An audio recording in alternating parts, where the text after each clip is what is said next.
Welcome back inside the Now Morning Show as we get ready to celebrate the life today at the funeral of Mr. Hochoy Charles. This morning we put some spotlight on the legacy of Hochoy Charles.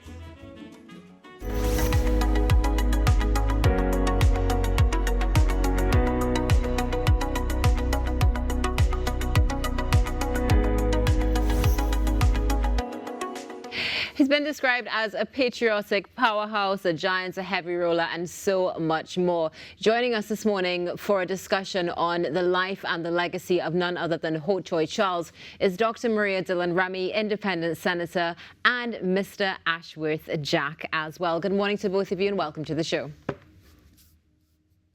Good morning, and thank you for having me here. Good morning, thanks for having me. It's a pleasure to have both of you on the show this morning. Firstly, sharing our deepest sympathy from right here at the Now Morning Show to you and, of course, the entire of Tobago on such a monumental loss, but definitely a life that was fully lived. Let's start with you this morning, Dr. Dillon-Remy. Tell us a little bit about your experience with Hochoy Charles. So my experience with Mr. Charles started in about 1996.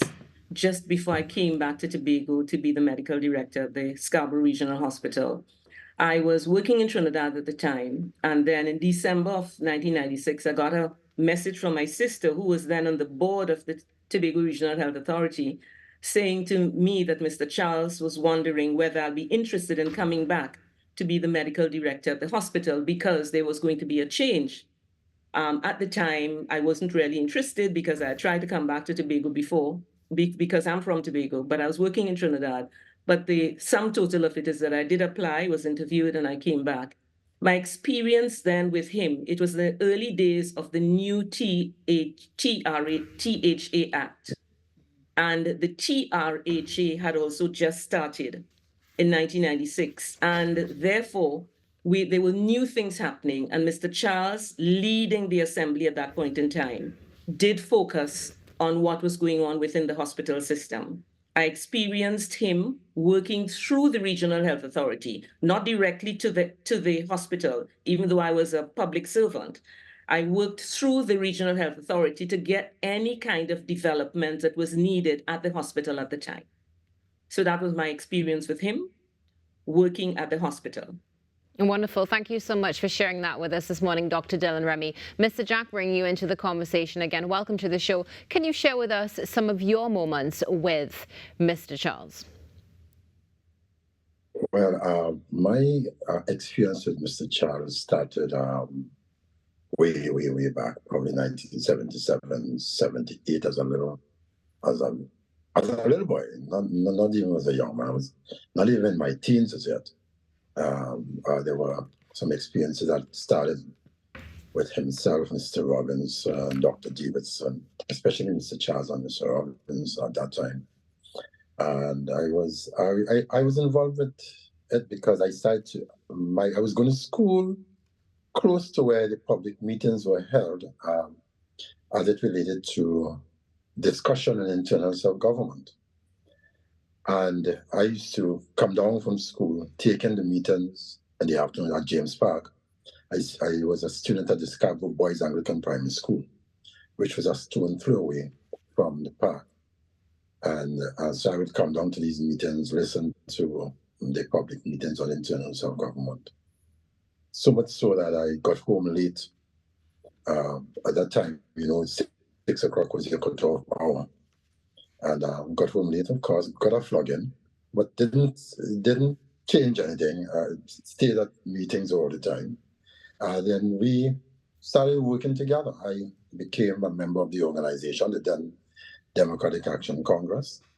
Then, of course, I was there with the formation of the NER as a little, very, very, very young man. And then, of course, I became a member of the Tobago House of Assembly under Act number 40 of 1996. And that is when Mr. Charles and I came into the Assembly. I came to the Assembly at that time. Mr. Charles came back into the Assembly in 92. And then, of course, the new Act of 96 with the extended powers and stuff like that. I worked directly with him as his Assistant Secretary with responsibility for works, transport, and infrastructure. And of course, we worked together ever since. Thank you so much for sharing that with us this morning, Mr. Jack. Dr. Dillon-Remy, coming back to you for a quick moment. One of the things you mentioned, of course, was Mr. Charles's encouragement for you to return to medicine in Tobago in 1997. What would you say, aside from that, would have been some of the major contributions of Mr. Charles to Tobago particularly? Well, I would say that for my experience with him was his fierce love for the development of Tobago. And I would say, when I think of Mr. Charles, I think of Tobago self-government. Every action that he took was in keeping with making sure that Tobago got what Tobago not just is due, but Tobago is capable of becoming. And he was a fierce proponent of that. And that is, I think, my main memory of him. In that, everything he did was geared towards making the best for Tobago. There are people who said that he taught Tobago first and then anything after. And I would agree with that. He was a fierce proponent of Tobago's being the best that Tobago could be. And everything else fitted into that. For instance, after I left as the medical director, okay, so I went in 97 and then he was out of office in 2001. So my working in Tobago with him as chief secretary was a short time.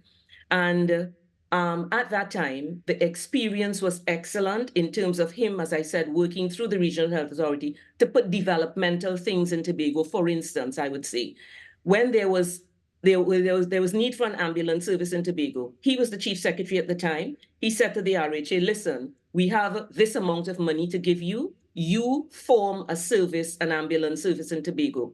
He allowed the TRHA to do what TRHA could do best. That is, get the technical people, put the system in place, and in 1999, the ambulance service was formed. Why I think that was so important. This was something that was happening in terms of an indigenous development in Tobago. There was nobody in Trinidad had an ambulance service. That was for the nation at the time. And we had to start from scratch. And he was confident that we could have done it, and we did. So what I'm saying is that his interest in seeing the development of Tobago from the people doing what they could do best was evident in that exercise. And I would remember that. After that, it was related really to the self-government, and which is what I would have had since becoming an independent senator in 2018. And I put it as one of my goals to do everything that I could to see self-government bill, the new Self-Government Act, come to Tobago. So I've had conversations with him about that. Absolutely beautiful. Would you say that was consistent support received from Mr. Charles, as you mentioned, self-governance in particular? We know something that he was passionate about, but would he have been there to support you in those times where your drive may have possibly faltered? He was there as an encourager, yes. I would say yes, he was there as an encourager to ensuring that if there was anything that I needed, specifically as it related, because that was my main conversations with him had to do with Tobago self-government. So yes, encouragement from him was there. Wonderful. Mr. Jack, bringing you back into the conversation. Can you share with us, I mean, you mentioned a little bit earlier your journey where you had that experience of being around Mr. Charles. Share with us a little bit about the man outside of the scope of the political landscape. What was it like being around him? Well, the thing about Hochoy is that I'm not sure if there was very much outside of the scope of the political landscape. Mr. Charles' life was geared towards, and Dr. Remy was so right. His life was geared towards internal self-government. I would seem Tobago develop. Yes, we had some very light movements. Some of them, there were a bunch of five of us, who used to just on a holiday, we go up to Fort Granby, cook. Everybody brought a dish. I was like the baby of the group at the time. And there were some really, really light moments. I remember one time, I had to share this. There are a couple of things that Hochoy said that always made you never forget. You always laughed at it. One time he was dropping me home. I was a really young man. He was dropping me home after a meeting. And we were talking, and he said, we're talking about people and always shifting blame. He said, Ashworth, somebody told me something a while ago. Well, let me share it. He said, thank God for Satan. I said, Chief, what are you talking about? And he said, because we always called him Chief. And he said, because every time people do stupidness, they blame the devil. So if there was no devil, who they would have blamed for all this? So they had to be thanking God for Satan. I realized as a joke, it was laughing. I remember in 2000, just after 2001, maybe 2002, when he thought there was too much wastage taking place in the system. There's another one he said, what? When dog have money, just takes stick and roast butter. You know, so there was those light moments. But for Hochoy, his life was centered around Tobago's development. And he executed that. Before there was dollar for dollar, there was the Tobago scholarship program that Hochoy came in and he said, look, there are not enough persons in Tobago who have the means or the exposure to tertiary education. And he put in place a scholarship program for young Tobagonians to access. And there are a number of persons who, even especially in the medical field, in engineering, in economics, there are a number of persons who were the recipients of that. As a result of that, when Mr. Pandey came into office, they brought in dollar for dollar. And of course, further to that down the road, Mr. Mayan came in and Gate came in. But that was the kind of man who Hochoy was. And he never compromised on Tobago. When we started in 96, there was the Act number 40 of 1996 that was ascended to just days before the election with all these expanded responsibilities. And of course, we came in, and people like me had absolutely no experience in government. I was young, in my very late 20s. And the person who had to guide us along and put things in place was Mr. Charles. And I think I always said that he was not given enough credit for the kind of work that he would have done. It was a whole lot of work. I remember being at Works, in charge of Works. And there are a couple of things that by 1997, February, we had embarked upon an extensive work program. We were doing roads in Parativier, in Speyside, the road to Plymouth, the road to Lescotho, the road from Mason going to the dam. And at that time, of course, the budget for Tobago represented in the vicinity of 1.7 to 2.2% of the national budget. And the Act number 14 set up a situation where you could trigger, for the first time, a dispute resolution commission that says that if Tobago was not satisfied with its allocation, there was this situation where the ombudsman was being chairman, the Tobago House Assembly would send 2 representatives, and the central government would send 2 representatives. And the DRC was triggered. As a result of Mr. Charles triggering the dispute resolution commission, the position of the 4.03 to 6.9% of the national budget was arrived at. Unfortunately, that was arrived at in December or October, November of 2000. And then there was the election of 2001, January 20th, 2001, which we lost our government. But the thing about that is that as a result of Tobago underfunding, gross underfunding, it's still underfunding. And as a result of Tobago gross underfunding, Tobago had to look for alternative means of making money, because Tobago was just slightly above our county council up to 1996. They never knew about investment, and that is where the issue of ADA and Ringbank came in, and people thought, no, how are you going to take Tobago money and invest it? It's not your money. And so when the investment in ADA and Ringbank came, that was a major outcry in the nation. People saying, oh, who try wasting money? What people didn't understand, what is interesting is that today, every government around the Caribbean, inclusive of Tobago, is looking for a way to make additional funding by investing. Hochoy was a man before his time. Definitely. Can I just There is come no in doubt and that talk Mr. about, because Charles. Mr. Jack talked about the investing in the scholarship system. So when I came at the start, so we talking about 97, he was calling people back home. I came back from Trinidad, another colleague of mine came back from England. He started bringing UNDP specialists. So he asked the UNDP to send engineers, to send doctors to Tobago, and that would have supported the system. But that couldn't sustain. And therefore, the investment went into let's train our own. And this is when he started the scholarship program. So he was forward thinking in terms of planning. What would Tobago look like in the future?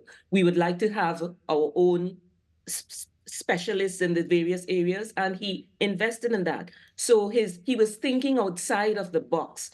He didn't just keep inside what was available for him. He thought widely and acted accordingly.